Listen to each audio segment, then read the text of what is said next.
لیکن بیوی نے اس کی بات پر کوئی دھیان نہ دیا، حالانکہ وہ رمزو کی آواز کو سن چکی تھی۔ اس نے ایک اور قدم آگے بڑھایا اور وہیں لڑکھڑانے لگی۔ اچانک دھوئیں نے کنویں کو اپنی لپیٹ میں لے لیا اور پلک جھپکتے ہی وہ کنویں کی تہہ میں جا پہنچی۔ ایسے لگا جیسے کسی اندیکھی طاقت نے اسے کنویں کے اندر کھینچ لیا ہو۔ رمزو چونکہ بیوی سے ناراض تھا اور کنویں سے بہت ڈرتا بھی تھا، لہٰذا اس نے فیصلہ کیا کہ اس کی بیوی اس قابل نہیں کہ اس کے لیے پریشان ہوا جائے۔ پھر وہ اپنے گدھے پر بیٹھا اور سیدھا گھر واپس چلا آیا۔ رات کے وقت جب رمزو گھر میں اکیلا تھا تو گھر کے دروازے پر دستک ہوئی۔ اسے کسی کے قدموں کی آہٹ سنائی دینے لگی۔ پھر اس کی بیوی کی آواز اس کے کانوں میں سرگوشیاں کرنے لگی۔ اس نے مڑ کر دیکھا، لیکن گھر میں اس کے علاوہ کوئی بھی موجود نہ تھا۔ اسے ایسا محسوس ہوا جیسے اس کی بیوی اسے کنویں پر مدد کے لیے بلا رہی ہو۔ اگلے ہی دن وہ دوبارہ جنگل میں گیا تو اس نے خود سے کہا، چلو دیکھتا ہوں اس بیچاری کا کیا ہوا۔ وہ ڈرتے ڈرتے کنویں کے کنارے پہنچا اور اندر جھانک کر دیکھنے لگا، مگر اسے اپنی بیوی کا کوئی نشان نہ ملا۔ اب اسے اپنے گزشتہ دن کے رویے پر افسوس ہونے لگا۔ اس نے سوچا کہ چاہے وہ جتنی بھی جھگڑالو ہو، آخر اس کی بیوی ہے۔ اب وہ پریشان تھا کہ اس کی بیوی کہاں گئی ہوگی۔ وہ یہی سوچ رہا تھا کہ اچانک کنویں سے عجیب و غریب آوازیں آنے لگیں۔ اسے کبھی اپنی بیوی کے چلانے کی آوازیں آتی اور کبھی کسی اور خوفناک مخلوق کے غرانے کی آوازیں۔ رمزو بہت گھبرایا، لیکن یہ جان کر اسے تسلی بھی ہوئی کہ اس کی بیوی ابھی تک زندہ ہے۔ پھر اس نے ایک رسی لی، اسے کنویں میں ڈالا اور پکارنے لگا، اگر تم مجھے سن سکتی ہو تو رسی پکڑ لو، میں تمہیں اوپر کھینچ لوں گا۔ کچھ دیر بعد اس نے محسوس کیا کہ رسی اکڑ گئی ہے اور کسی نے اسے مضبوطی سے پکڑ لیا ہے۔ چنانچہ وہ پوری طاقت لگا کر رسی کو اوپر کھینچنے لگا۔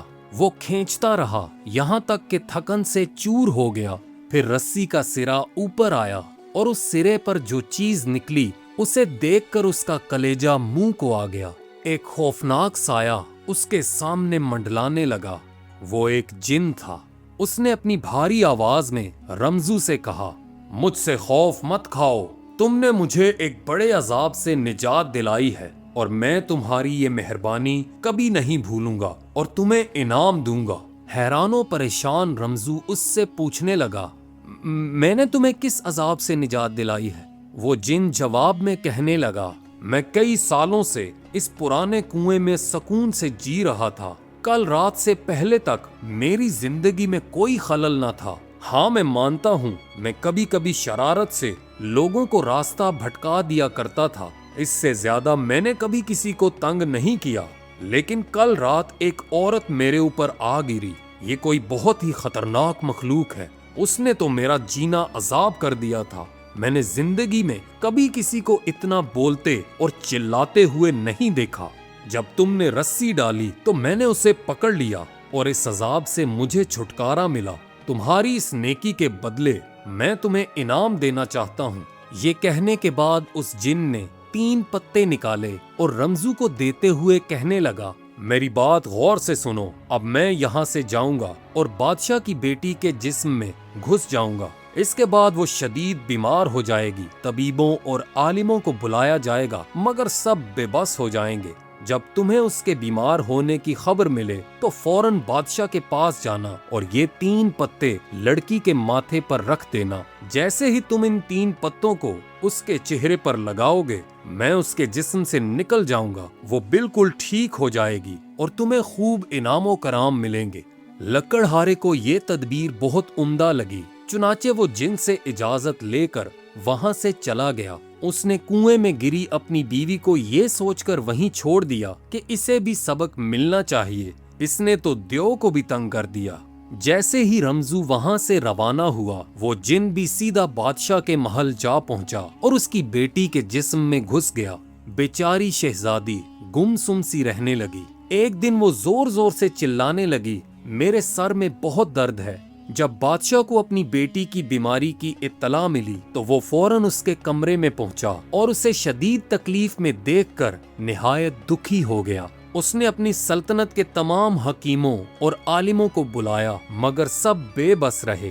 شہزادی مسلسل کراہتی رہی اور اس کی تکلیف بڑھتی جا رہی تھی۔ بادشاہ بہت پریشان تھا۔ اس نے اپنی سلطنت کے تمام نجومیوں کو بھی بلایا جنہوں نے ستاروں کے علم سے جائزہ لینا شروع کیا۔ ہر ایک نے الگ الگ علاج تجویز کیا مگر شہزادی کی حالت مزید بگڑتی جا رہی تھی۔ ادھر رمزو نے گھر آتے ہی سب کچھ بھلا دیا۔ وہ اپنی بیوی کے بغیر بہت خوش تھا۔ اپنی اسی خوشی میں وہ جن کے دیے ہوئے 3 پتوں کو بھی بھول بیٹھا۔ پھر ایک دن اس نے بادشاہ کی طرف سے اعلان سنا، میری بیٹی سخت بیمار ہے۔ حکیم، علماء اور نجومی سب ناکام ہو چکے ہیں۔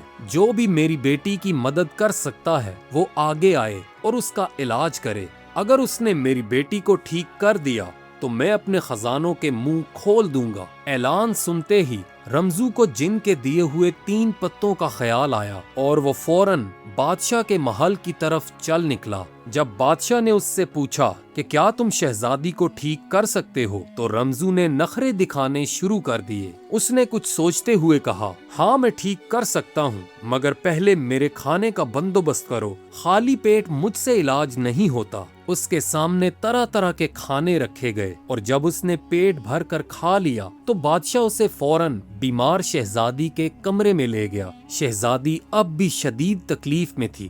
رمزو نے 3 پتوں کو پانی سے تر کیا اور انہیں شہزادی کی پیشانی پر رکھ دیا۔ فوراً ہی اس کا درد غائب ہو گیا اور وہ ایسے تندرست ہو گئی جیسے کبھی بیمار ہی نہ ہوئی ہو۔ بادشاہ نے بے شمار دولت رمزو پر نچھاور کر دی اور اس کا شکریہ ادا کرتے ہوئے محل سے عزت کے ساتھ رخصت کیا۔ اب رمزو اپنی زندگی سے بہت خوش تھا لیکن کبھی کبھی اسے اپنی بیوی کا بھی خیال آتا مگر اسے واپس لانے کی ہمت نہ کرتا۔ وہ روزانہ صبح و شام کنویں پر جاتا اور کھانے کی ایک ٹوکری اور پانی کا مشکیزہ رسی کی مدد سے کنویں میں اتار کر واپس چلا آتا۔ وقت اسی طرح گزرتا رہا۔ اچانک ایک دن رمزو نے بادشاہ کی طرف سے ایک اور اعلان سنا۔ وہ مایوس لہجے میں کہہ رہا تھا، پڑوسی سلطنت کا بادشاہ جو کہ میرا دوست بھی ہے، اس کی بیٹی بالکل ویسی ہی تکلیف میں مبتلا ہو چکی ہے جیسی تکلیف میری بیٹی نے کاٹی۔ کیا کوئی ایسا آدمی ہے جو میرے دوست کی بیٹی کا علاج کر سکے یا اس لکڑہارے کا پتہ بتا سکے جس نے میری بیٹی کو ٹھیک کیا تھا؟ رمزو نے بادشاہ کے اس اعلان پر کوئی توجہ نہ دی۔ وہ اپنی زندگی میں مگن تھا اور اسے مزید کسی انعام کا لالچ بھی نہ تھا۔ لیکن جب بادشاہ کے کارندے اس کے گھر تک آ پہنچے تو وہ انکار بھی نہ کر سکا، لہٰذا وہ پڑوسی سلطنت کے دربار کی طرف روانہ ہوا۔ جیسے ہی وہ دربار میں پہنچا اسے فوراً بیمار شہزادی کے پاس لے جایا گیا۔ رمزو سمجھ گیا کہ ایک بار پھر اس کا سامنا اسی کنویں کے جن سے ہے۔ اس نے وہ پتے نکالے اور شہزادی کے سر پر رکھنے لگا لیکن ایک اونچی آواز اس کے کانوں میں گونجی، رک جاؤ۔ پھر وہ جن انسان کا روپ دھار کر اس کے سامنے کھڑا ہو گیا اور کہنے لگا، تم نے پہلے مجھ پر احسان کیا تھا اور میں نے بھی بدلے میں تم کو انعام دلایا، مگر اب تم یہ نہیں کہہ سکتے کہ میں تمہارا مقروض ہوں۔ میں نے بادشاہ کی بیٹی تمہاری وجہ سے چھوڑ دی اور اپنے لیے ایک اور تلاش کر لی۔ کیا تم اب یہ بھی مجھ سے چھیننا چاہتے ہو؟ اگر تم نے ایسا کیا تو میں دونوں شہزادیوں کو غائب کر کے اپنے ساتھ لے جاؤں گا۔ یہ سن کر رمزو پریشان ہوا۔ پھر اس کے ذہن میں ایک ترکیب آئی اور کہنے لگا، میں یہاں شہزادی کے لیے نہیں آیا، یہ تو تمہاری ملکیت ہے، تمہارے مجھ پر بہت احسان ہے، اگر تم چاہو تو میری بیوی کو بھی اپنے ساتھ لے جاؤ۔